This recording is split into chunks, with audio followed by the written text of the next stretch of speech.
superstar rapper Nicki Minaj has appeared on stage alongside Donald Trump at a US Treasury Department event, declaring she's the president's #1 fan, and the haters just make her even more proud to be MAGA. Here she is. I am probably the president's #1 fan. And that's not going to change. And the hate or what people have to say, it does not affect me at all. It actually motivates me to support him more.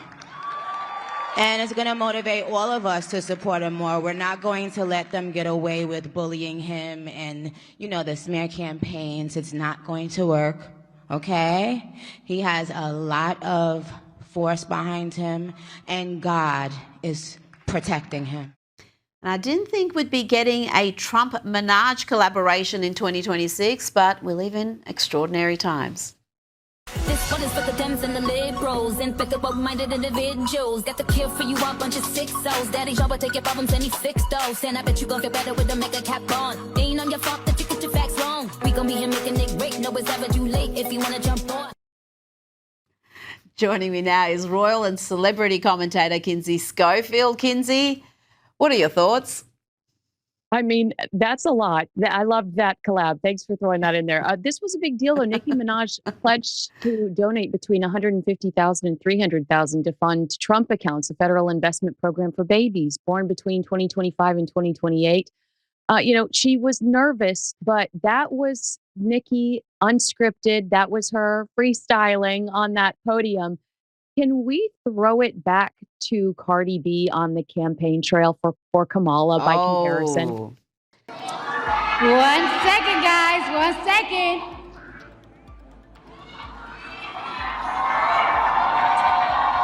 I too have been the underdog.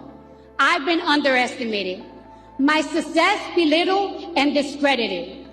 Let me tell you something. Let me tell y'all something. Cardi confused.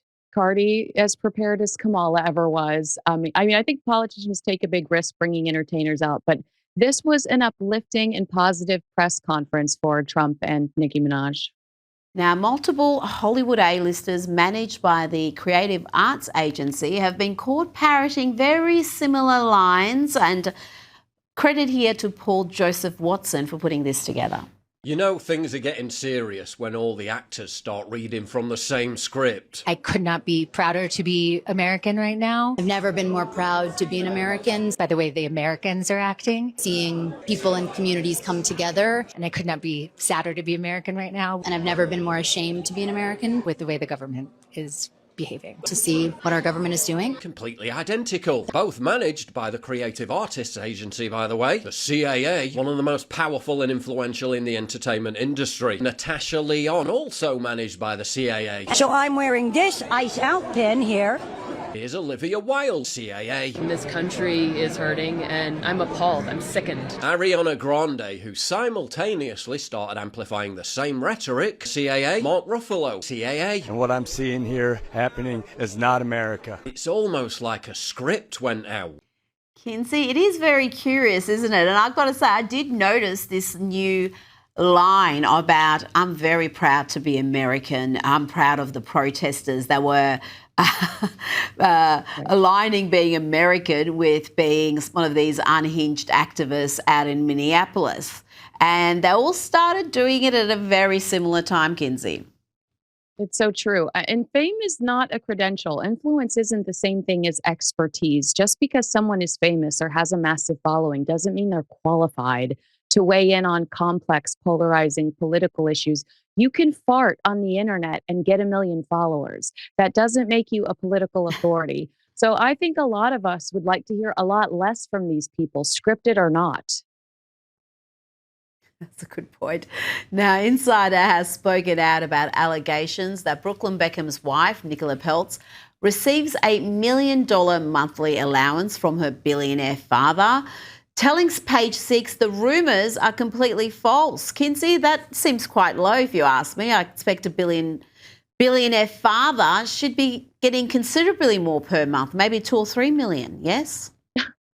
Right. Well, they recently posted photos of themselves with the world's most expensive dessert wine, a $24,000 bottle. We've seen the couple Ooh. enjoying a $5,000 bottle, a $300 bottle of red wine. It's funny that they only want to humble brag sometimes. She doesn't like the heat she's getting because of Brooklyn's verbal vomit, his social media breakdown. So all of a sudden she's going to play humble and pretend like she's not this spoiled little rich girl. I'm not buying it. I'm sure her allowance is unbelievable. I'm sure she's clearly a very blessed young woman. Very blessed. Now, Kelly Osbourne, daughter of the late Ozzy Osbourne, has worried fans with a video she posted online. She seems so incredibly underweight, Kinsey. Do we know if she is okay? Has she addressed the concerns fans have had about how she's looking these days? She does address it, and she's pretty emotional about it. Now, she says her weight loss is not related to Ozempic. Now, her mother has said, Sharon Osbourne has said, yes, I took Ozempic, I stopped Ozempic, and I still can't gain any weight. But Kelly says it was lifestyle changes after pregnancy, cutting sugar and carbs, and the result of the grief of losing her father, Ozzy Osbourne. She's praised the drug Ozempic before, but she says she didn't personally use it. But that really has been the feedback in her comment section, is people asking her if she's gone overboard on Hollywood's favorite poke. Now, Kim Kardashian has finally revealed why she and her mum, Kris Jenner, deleted all their photos of Meghan Markle and Prince Harry at Chris's 70th birthday party. Remember, those photos appeared on social media, then they were gone. She says the reason is completely innocent. We were told that it was totally cool to post, and then after it was posted, I think they realized it was Remembrance Day, and they didn't want to be seen at a party, even though it's already up. Kinsey, I think that's precisely what we said at the time. I don't see what the revelation is here. And I don't think it is completely innocent. It's brand management and it's spin doctoring. The revelation is that Kim Kardashian, with a smile on her face, is accusing the Sussexes of lying, because the Sussexes came out at the time and said, we didn't give them permission. Oh. We did not give them permission to post our photos. Actually, yes, you and I did report it correctly at the time because you and I got the inside scoop.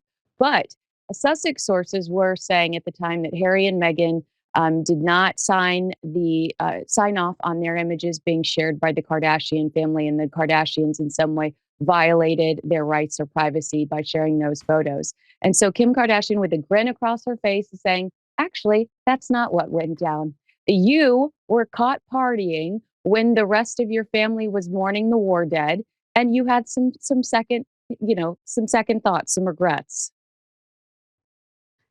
That is brilliant from her. That is cold from Kim Kardashian, the way she did that. She's not going to get any more of those free jars of jam from Meghan after that. They're going to be fuming.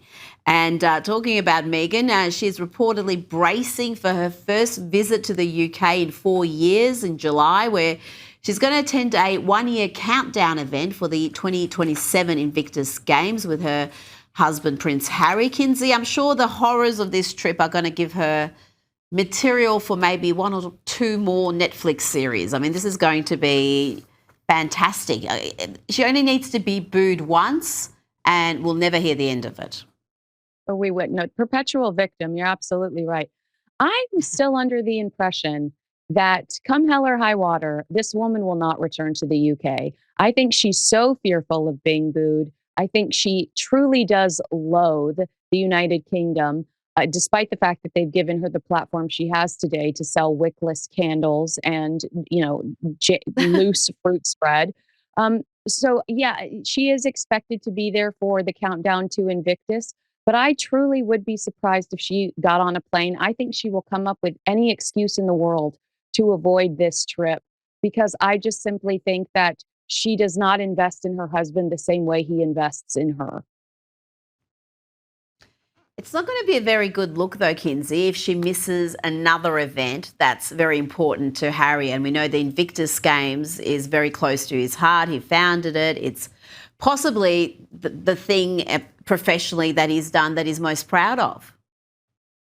You know what? She also missed her father losing a limb. So, like, I feel like she's done worse. Yeah, that's a good point. Yeah.